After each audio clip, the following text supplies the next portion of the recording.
back to the Forward Report. I'm Seena Ghaznavi. This is your weekly foreign policy show with all the gory details of geopolitics with hopefully some laughs along the way. I just said I'm Seena Ghaznavi, your foreign policy curious When host. did you get here? Your foreign policy zaddy. And let me tell you, FPZ. T-Seps, Yeah, dog. Travis Irvine, Columbia Journalism School grad, I got the hat. looking fine today. Woo! You know why, folks? He's looking hot. It's a hot day in Los Angeles, and it is a hot day on Travis's face. Look at that, baby. Thank you. No Look more beard. out. I've listened to the people. I've heard your calls, and I Swipe right, ladies. I believe Is that in right? a Is that the good one? I Swipe don't- right? Yeah, that's the good Swipe one. right, That's the good one. ladies. Yes. Here we go, baby. Ah. I believe in the voice of the people, and I have listened to the people. The beard is gone. My heart is lifted. I feel like, you know what? I think everything that's happening in West Asia will come to a peaceful conclusion today. Thank you. This is why I did it. There's continuing. My beard has been furloughed thanks to the shutdown. That's what happened. Look at you. You look younger. Thanks. You Well, hold look on. more- Now look at your beard. What Your happened? beard's disgusting. Get it off your face. The tables have turned, my friend. Oh, my God. Hey, I'll take it. I'll take it. You know, there was one comment that I didn't read way back at the beginning, and it was when I trimmed my beard, and then someone was like, did he go gray overnight? And honestly, that morning when I did trim my beard, it, like, revealed a bunch of gray. Yeah. But you're young. Well, sure. Well, I don't have any gray in the mustache yet. Which Yeah, helps. you're doing great. But, you you know, live a this- stress-free life, though. Yes, I do. You mean not having a family or a house or a car? Yeah, you got it, buddy. More money, more problems. I'm telling you. More children, more mouths to feed. That's very difficult. Well, it's getting harder to feed mouths these days, ain't it? It ain't it. It's absolutely right. We've got a big show for everyone today. We're going to talk about all these tariffs. Of course, the government is still shut down, Travis. Yep. No one is working. Mike Johnson refuses to go back and have everyone. Marjorie Taylor Greene, by the way, dropping truth bombs Which left is and right. insane, which is insane. I hope no one clips this. Oh, my God. Right.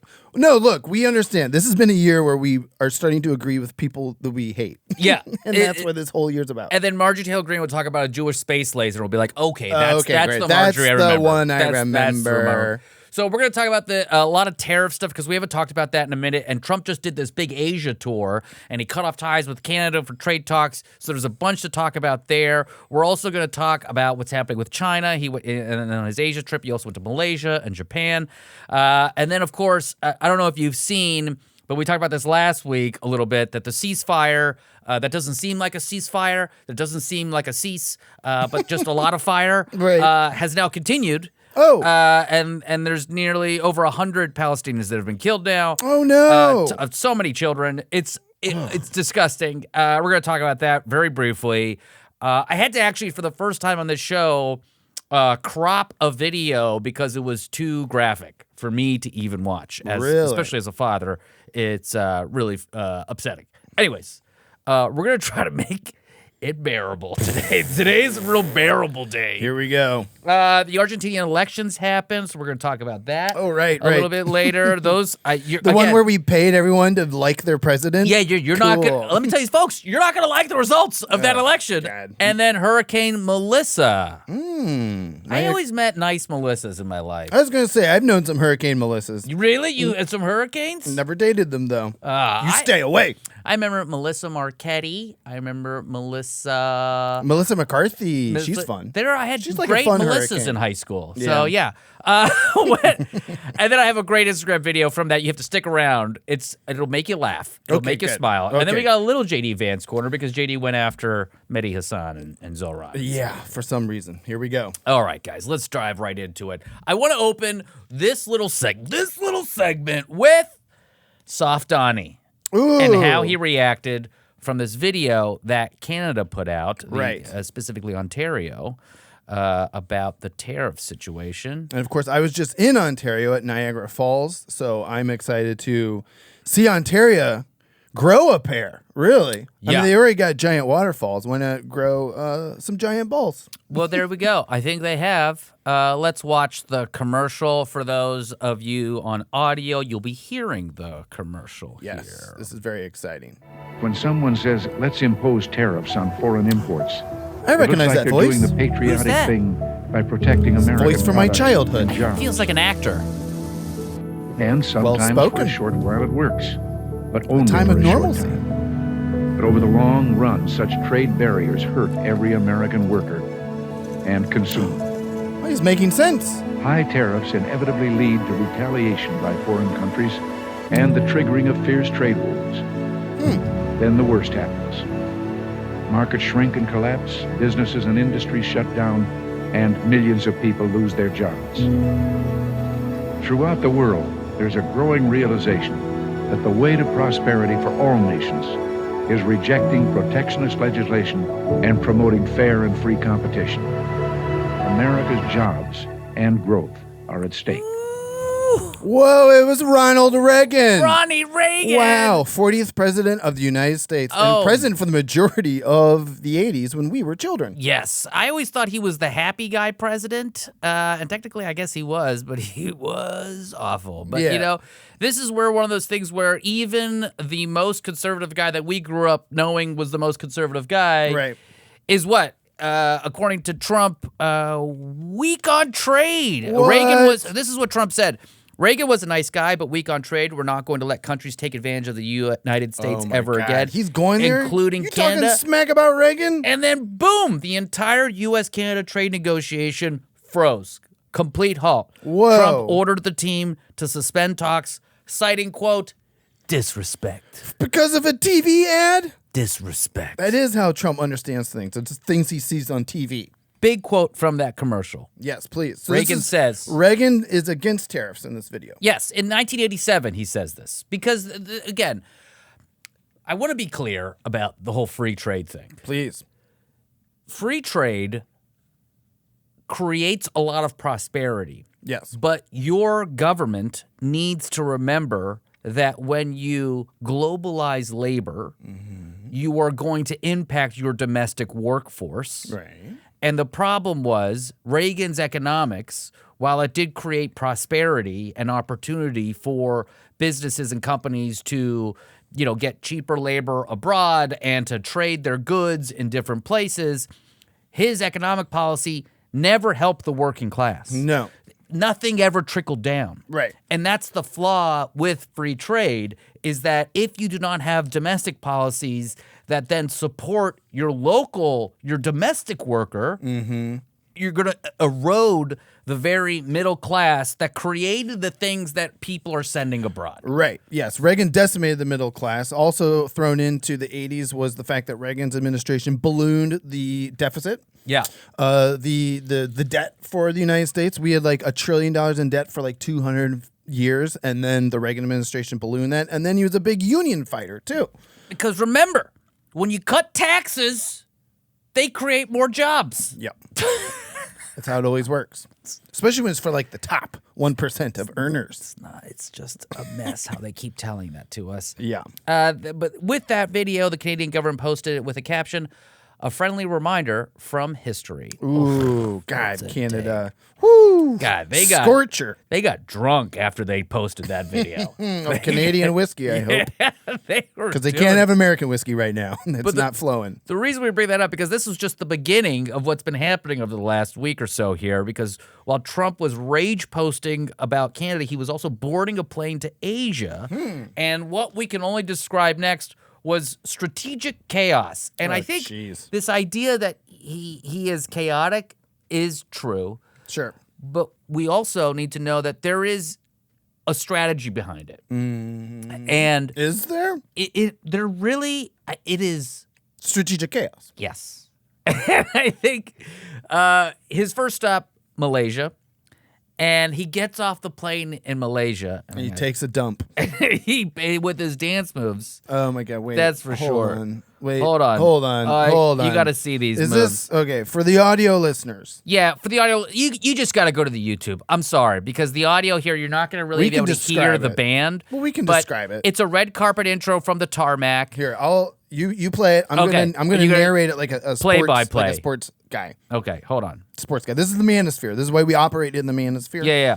Sports guy. T-Steps. Here we go. On the play-by-play. T-Steps on the play-by-play. We're live from Malaysia, and the president is what can be only described as a dance, where he's grabbing two dicks, one dick in each hand, and he's dancing, and there's a bunch of beautiful Malaysian people clapping. They're waving flags. That is not the American flag. That's a Malaysian flag. Trump clearly thinks it's the American flag, and he has stopped dancing, and he gets into a limo. Okay, not sure what that was, but what a dance. Back to you, Seena. It is crazy to me that he did that. No one wanted to see that. I don't know why he did it. Why does he dance like that? I don't know. Who taught him that dance move? Jeffrey Epstein. White culture. Yeah, right. It's a mix of all of that. I agree. And Epstein's Island, this is how I danced all the time. And this is how the girls dance. And I won't tell you their age. No. I won't tell you. Wow. We're on one here. Here's the thing that he did there. I don't know if you guys remember the whole beef between Thailand and Cambodia. They had their first fighting in generations. The U.S. negotiators and the President Trump linked potential tariff reductions on Southeast Asian goods to the regional peace efforts, including the fragile ceasefire between Thailand and Cambodia. And so I just kind of want to give people a quick refresher on what that is. So that's like another war that he solved. Exactly. Another war. And I think it's important to just kind of this is in July they did this. Yeesh. I didn't know there was another war out there. But this is one of the list of things that he did. Yes. And so you could see on this map here what was happening is that Thailand and Cambodia are bordered. They have these kind of and by the way, who cut up the borders here? I'm going to guess the French or something stupid. God, Travis, amazing. Yes, you're exactly right. Woo! Exactly right. Name that in colonial imperialist. So nailed it. Of course, the French did this. And these people were like, well, Excusez-moi, you are Cambodia, I just put the line right here. Yeah. And line ici. Merci. Merci. And you got Laos, you got Vietnam. But Thailand and Cambodia were upset with each other. Sure. And it came from the fact that, let me just make sure I have this exactly right. I believe the hostility started in 2008, actually, when Cambodia tried to register an 11th century temple located in a disputed area as a UNESCO World Heritage Site, a move that was met with heated protests from Thailand. This is how beef pops up, folks. Yeah, that's good beef. You try to register a temple. Oh, no. And those are supposed to be sacred sites that everyone agrees is you should keep it safe. So then there's been clashes every now and then, and things ramped up in May after a Cambodian soldier was killed in a clash. Oh, this plunged bilateral ties into the lowest point in more than a decade. Oh, boy. And in the past 2 months, both countries have imposed border restrictions on one another. Cambodia banned imports from Thailand, such as fruits and vegetables, and stopped importing power and internet services. So the economics here were not good for either country. So what did Trump do? Do a dance? Well, Trump cited that Trump came in and basically said, I'm going to tariff all of you guys. Oh, wait, what? Yeah. If you guys think you're assholes, check me out. I'm going to tariff all of you. Yeah. And so it's like people are fighting at the birthday party, and then he comes in and takes a shit in the punch bowl. Exactly. And he's like, okay. Now who's mad? Oh, everybody?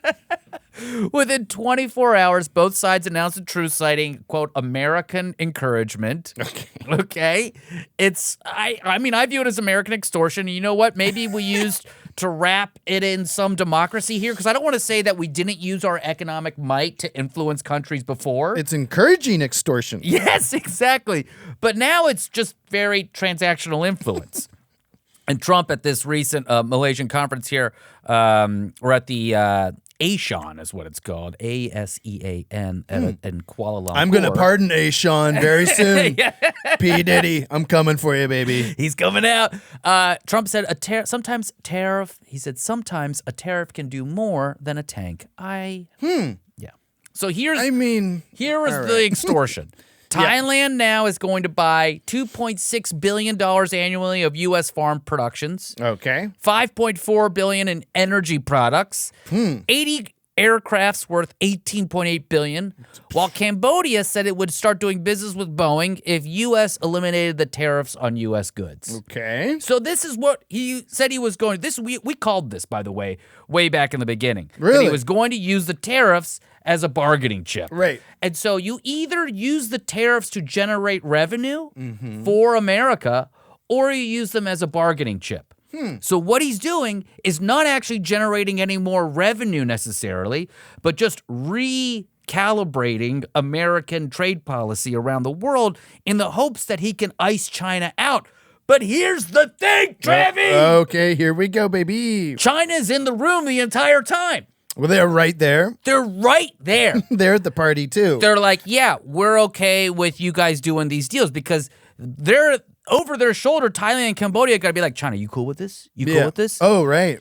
Because they're checking in anyway. Exactly. Beijing, at the same conference, they did a free trade agreement 3.0 covering digital commerce and green industries for Thailand and Cambodia and other countries in that region, and Malaysia. Valued at $771 billion in trade, Premier Li Qiang, I'm sorry if I mispronounced that, called it, quote, a new era of cooperation. Ooh. Do you know what just happened here? I think China just out-tariffed Trump's tariffs. Not even a tariff. He out-traded.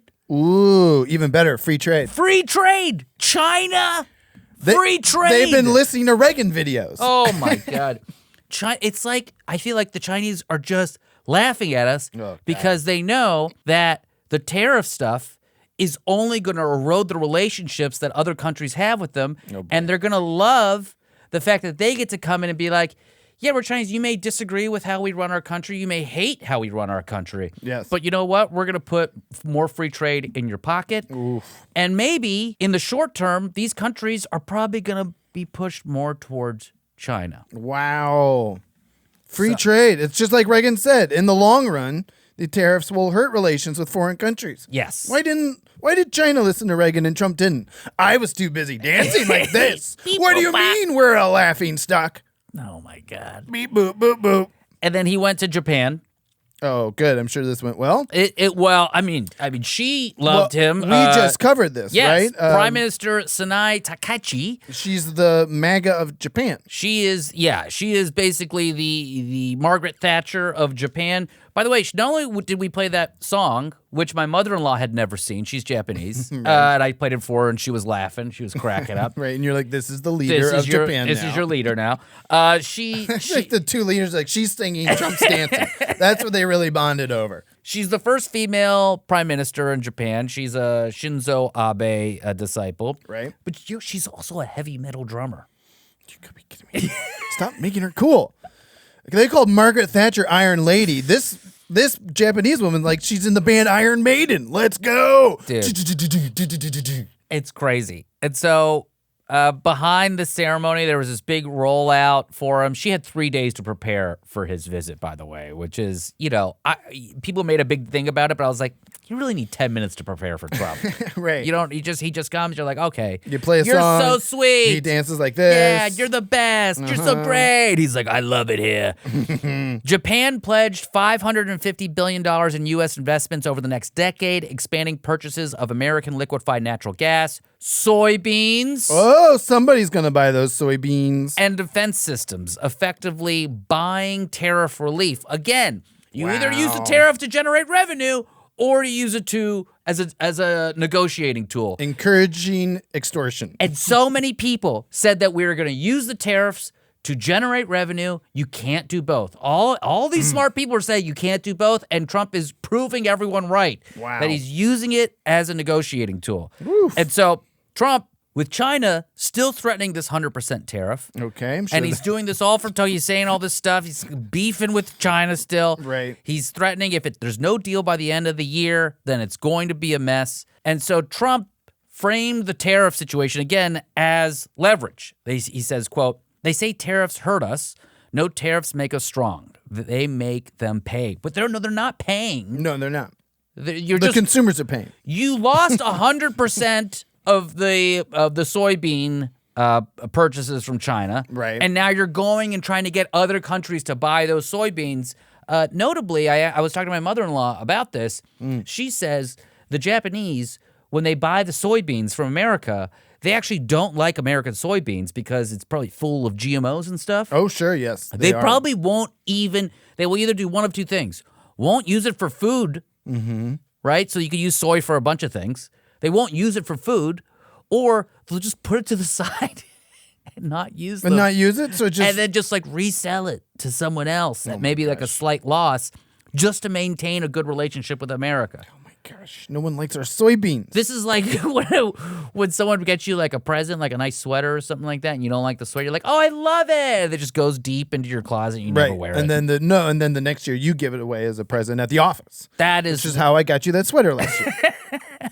So so now where we sit here on Wednesday, there is like a framework for how they're going to conduct discussions. Okay. And the framework between the United States and China is going to be about de-escalation of tariffs, Okay. lifting the restrictions on rare earth minerals, Okay. China's boycott on U.S. soybeans, of course. Yes. Russian oil, because China's been buying Russian oil. Chemicals to make fentanyl. So there was a big thing about Like we're gonna we don't want those, right? exactly. Like, well, the thing is that there's a lot of credible intelligence on China sending the pre-mixed chemicals to Mexico for fentanyl, and then the cartels are using it to make fentanyl. Yeah, no shit. Of course they are. And so, and then TikTok. That's what they're going to be talking about. Oh my God, these are actually major things to talk about. And Trump's strategy is to dance. So, 100%. He's just gonna dance around the details. And the soybean thing is so interesting, and I just want to for a brief moment say I give zero fucks about soybeans. Sure. But why? But I realize now that there's a lot of farmers and a lot of people that depend on the soybean market. Yep. And because of huge. Trump, I now know about soybeans. Yeah, right. Same. Yeah. Foreign policy is domestic policy, and I was in Ohio for a few weeks this fall. And soybean farmers are hurting so bad in Ohio and Tennessee, all over the nation, because China was their biggest customer. Yeah. And now China's just like, we're not buying any. So they used to buy 60% of U.S. soybeans. Yep. When Trump had his first trade war, that went down to 18%. Right. And of course, the farmers got hurt then, and then they still voted for Trump again. It didn't fully recover. It got back to just over 50% in 2020. Yeah. And then now it's at zero.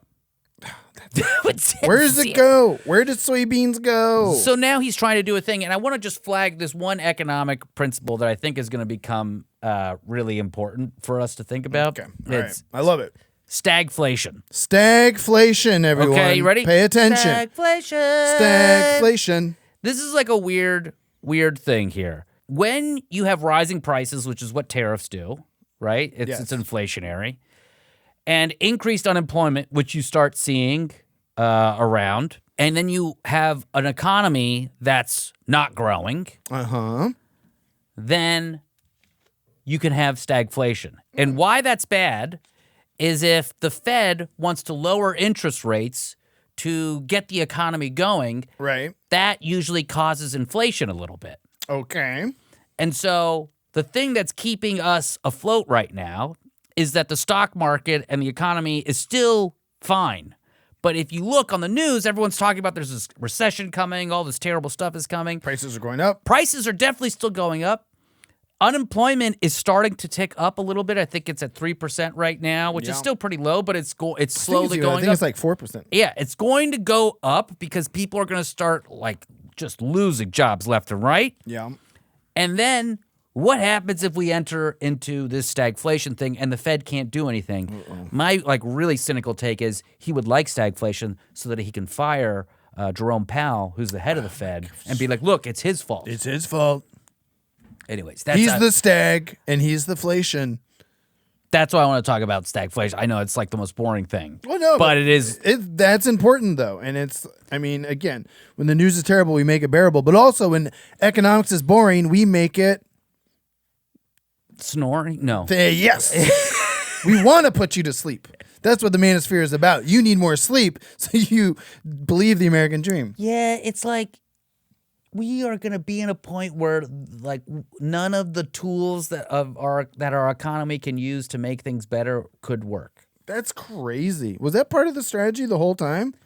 To bring down the American economy? This is where the chaos comes in. Where strategic chaos. Strategic chaos. There's a lot of new terms here. We've got encouraging extortion, strategic chaos, and stagflation. Words of the day, ladies and gentlemen. Words of the day. And like, what are we?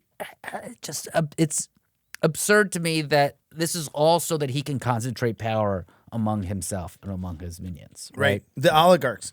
I saw this on some news thingamajig where at some point the oligarchs like chaos. Yes. Right. And corporatists like organized. They want stability. Yeah. Either way, billionaires, it's different billionaires trying to run the world economy differently. Yeah.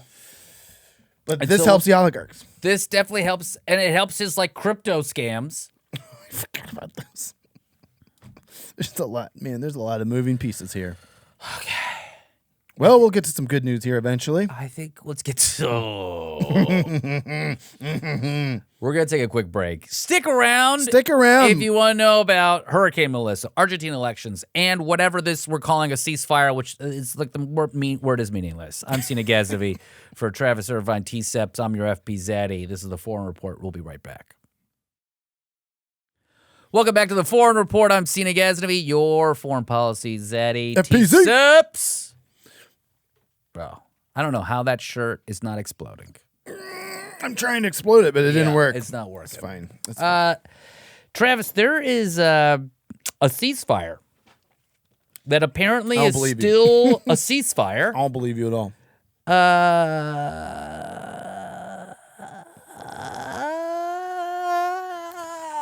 Whatever you just did lasted longer than the ceasefire. Jesus. All right, lay it on us. Earlier this week, attacks in Gaza in over 30 locations. That's not a ceasefire. That's 30 strikes. over That's more fire than cease. Yes, exactly. And over 100 Palestinians have been killed, including 46 children. That's so sad. That's not a ceasefire. Yeah. When people are getting killed, that's not a ceasefire, right? I mean, again, in a human logical world, yes, it's not a ceasefire, but both sides are still apparently saying we're still in a ceasefire. It's holding. Okay. It's holding. All right. What's happened here is this was in retaliation for the death of an Israeli soldier in Rafah, for which Hamas claims no responsibility, and the return of remains that do not match one of the 13 bodies listed in the ceasefire agreement. The remains returned by Hamas were instead identified as those of a captive whose partial remains had already been recovered. This is really nitpicky stuff. This is, man, oh man. Hamas claims that Israel is obstructing their ability to locate and recover the remaining bodies. In total, the Gaza Health Ministry claims 211 Palestinians have been killed and 597 wounded since the start That's since the start of the ceasefire. That's so many people. And then the U.S. is also claiming that there's a ceasefire. And so I'm going to play a clip from Al Jazeera, which has some pretty good analysis on what is happening right now. And producer Danielle sent me this morning. She's like, I think it's a little graphic. And I messaged her back. I was, Jesus Christ. This is... Oh, it was too graphic? It was so graphic. Oh, no. And then you're like... And then you have to ask, because this is how I think now, the dead bodies and children that I'm seeing that are dead in this thing, is this the most recent bombings of dead bodies or a different time? And they're just showing B-roll. Oh, boy, right. Right? Right. It's been 2 years of B-roll. But so. don't worry, FB Zaddy's gotcha. I cropped it to just the people talking. Okay. So, all right. Oh, God. Just know, but the analysis in the audio is the most important part here. If you want to see some gory stuff, you know where to find it, folks. Right. It's everywhere. Right. All right, let's and listen. we usually post the links in our show descriptions. Yes, and thank of course you. the newsletter as well. Of course. But the thing is, when Washington says that the ceasefire is holding, despite almost 100 Palestinians in Gaza being killed, what does this reveal about how the U.S. sees this and how the U.S. sees stability? Mm-hmm. The US wants quiet. As long as both parties sign up to the ceasefire and stay signed up for the ceasefire, then Trump can claim a victory and he can focus elsewhere. What we're seeing is Israel try and impose its own facts on the ground here. Israel has still not withdrawn from Gaza. It controls over 50% of the Gaza Strip directly and far more indirectly. What Israel has always been seeking to do is to basically transplant its model from Lebanon, where there is supposedly a ceasefire, but Israel has the right, or the ability at least, to act unilaterally against Hezbollah targets, striking regularly. It's still occupying parts of South Lebanon. So it's understandable why to many Palestinians in Gaza, this might not look like an actual ceasefire and definitely not a peace plan, and more an indefinite, prolonged occupation with no end in sight. And looking ahead, what mechanisms, if any, could realistically enforce or monitor a ceasefire that, as you're saying, is breached almost daily? I mean, or is it just a matter of the U.S. telling the Israelis to stop? Oof.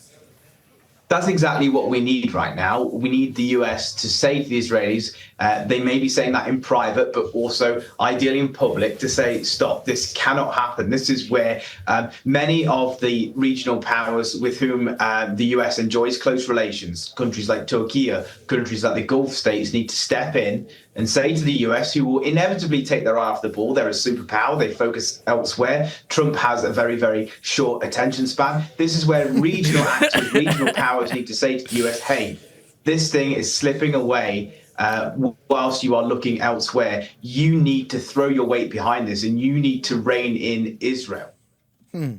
Wow. I think that was really well Very said good by analysis. Rob Geist. I think it was how to pronounce his name from King's College in London. Turkey. Did you know that's how they say it?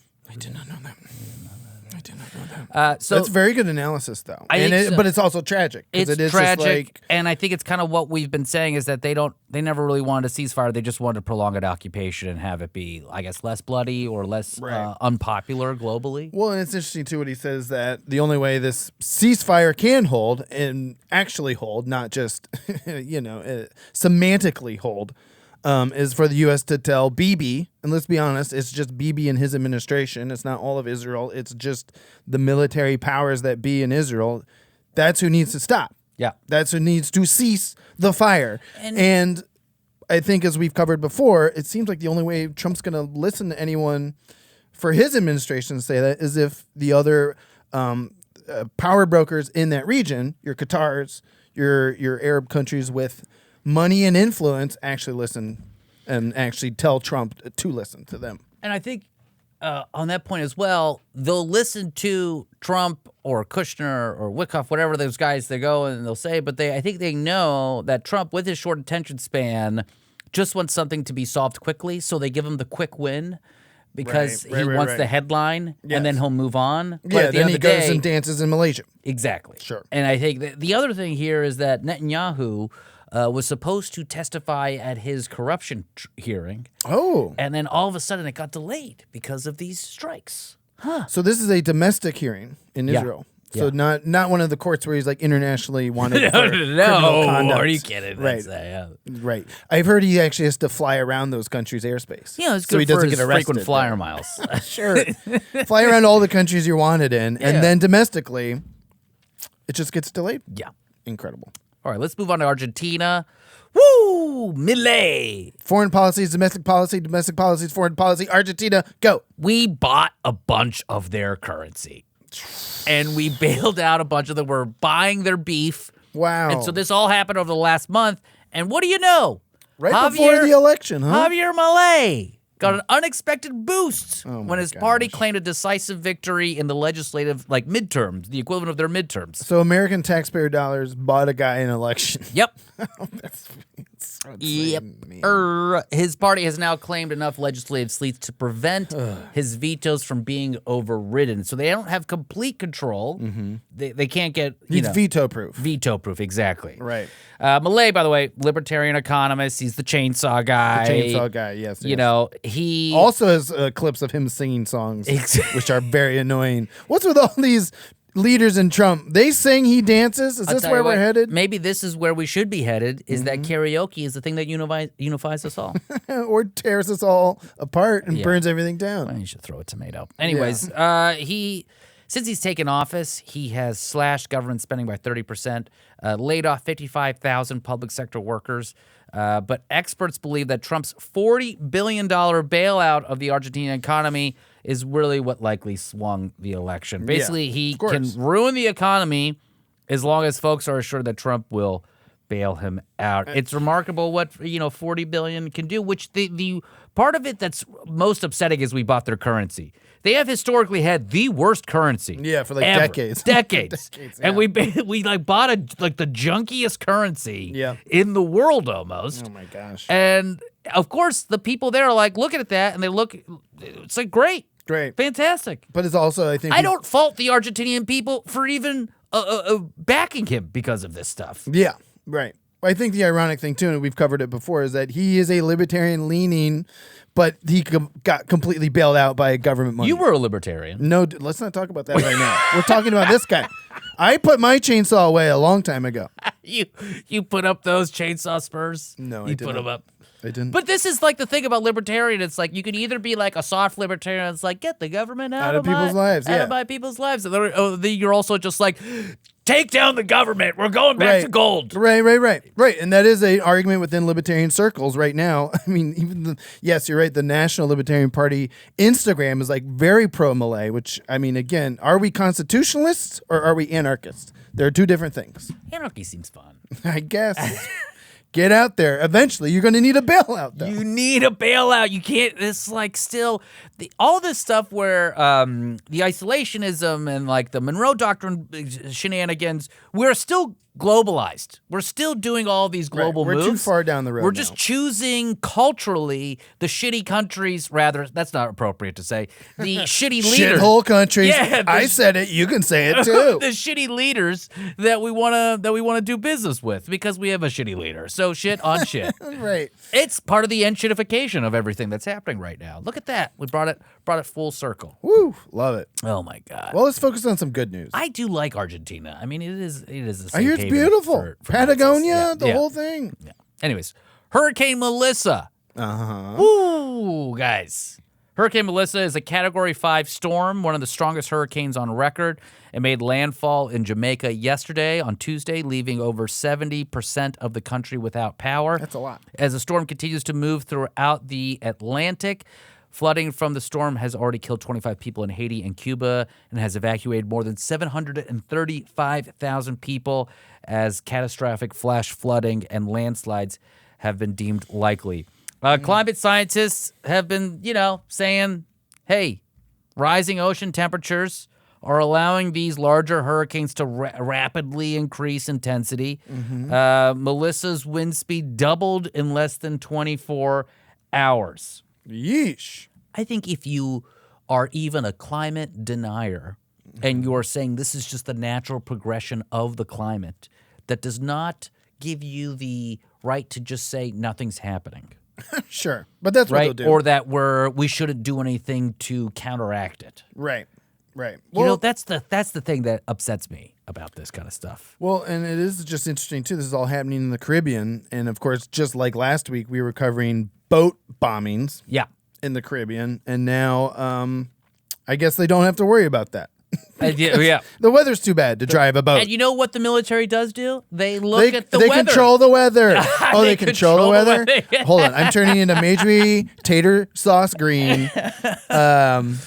It's the Jewish space laser. But yeah, exactly. That's what's controlling the weather over there. Hear me out. I don't need the military to bomb the boats anymore. I'll make a hurricane. There's that Matthew McConaughey movie about the Paradise fires. That's where the Jewish space laser thing comes from. That's right. The Hawaii She said thing. the space laser caused the fires. In Hawaii.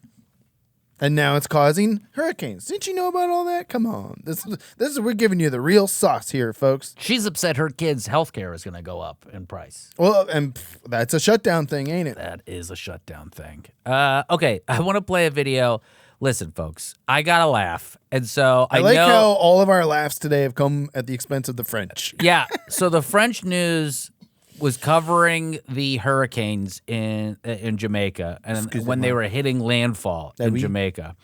And the hurricane is I'm on my Instagram, I'm on the Foreign Report Instagram, and thankfully it's all international stuff, which is so much fun. And again, I don't want to make light of the devastating nature of this hurricane, but even in the midst of a hurricane, we got to be able to have a good laugh. And this person, AMZ_TV, had a good laugh. If you're reporting on international stuff and then you don't translate or don't have a cultural translator of the clips you're playing, Right. you are going to have this happen to you. Yes. And I'll just say, when I was a news intern at NBC News in the London Bureau during college, that was my job, was to describe exactly, like, write out what's happening in the B-roll so the anchor knows the footage Yes. they're showing. It's Exactly. an important job, and the French don't understand it. They don't. I think they don't care. Excusez-moi, je ne comprends. So I'm here watching the news and waiting for them to get to Hurricane Melissa. Tell me, what's the first thing you hear when they cut to the footage in Jamaica? L'ouragan a déjà fait au moins 4 morts en Haïti et en République dominicaine. Il menace à présent Show On the the big French hurricane. news. Concard, Machala et Agnès Kirali.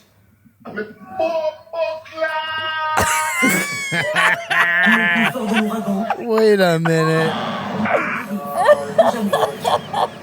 Whoa. Pan the people them news, pan the big French news. That's our first word we hear when them cut to the footage in Jamaica. Really? So I'm here watching the news and waiting. I'm sorry. It's just Bomb clad.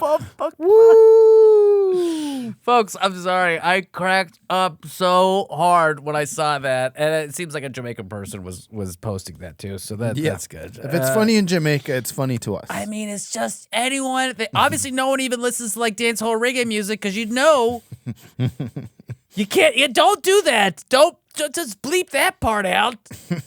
Anyways, Not here, though. We're going to play it loud and clear. respect. All right, let's take a quick break, and when we come back, we're going to talk a little JD Vance. I'm Seena Ghaznavi for the Foreign Report. That's Travis Irvine, T-Seps, FP Zaddy. We'll be right back. Welcome back to the Foreign Report. I'm Seena Ghaznavi, Travis Irvine. It's the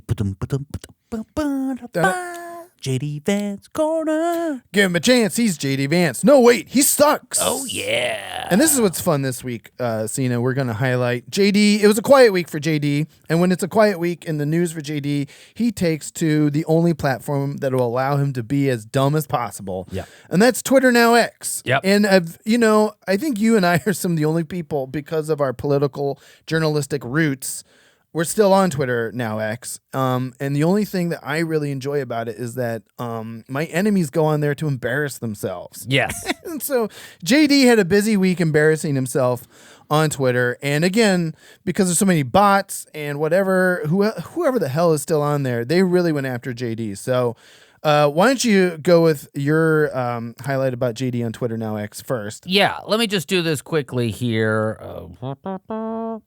Okay, so Mehdi's responding, talking about how Charlie Kirk did incite a lot of violence against minorities. I think it's not like a stretch to say that his rhetoric was extremely incendiary. And this was like in the last week. Yeah. Mehdi is saying this. And then JD Vance responds with, according to Mehdi Hassan, 2 S's, by the way. Spells it wrong. Spells it wrong. The real victim of hatred was not the guy murdered by a left-wing lunatic, but people like Mehdi for facing criticism of their views. And then Mehdi, quote, tweets in response. So this Vance tweet is pretty amazing because, one, the Kirk tweet I criticized was about Mamdani, not me. But sure, we Muslims look all the same, right? Wow. 2, this is Mehdi responding. He spells my name wrong. 3, Kirk's murder was bad, but that doesn't make his Islamophobia good. Fair point. I don't think that's a stretch. Fair point. Does the vice president really have nothing to do all day except quote tweet at people like me on the left? And that's what I'm saying. He doesn't have anything else to do all day. Because you're getting frozen out of everything else. Yes, exactly. And this is what we've highlighted show after show after show. Thanks to everyone listening to the Corinne Fisher episode last week.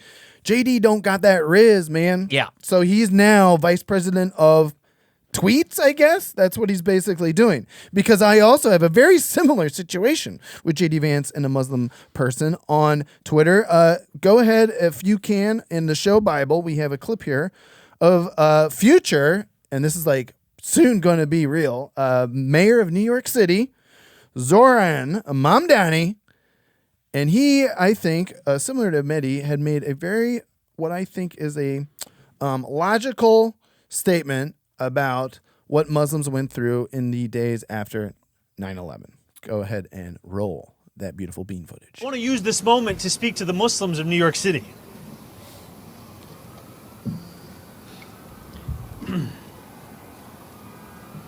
Holding back tears. I want to speak to the memory of my aunt.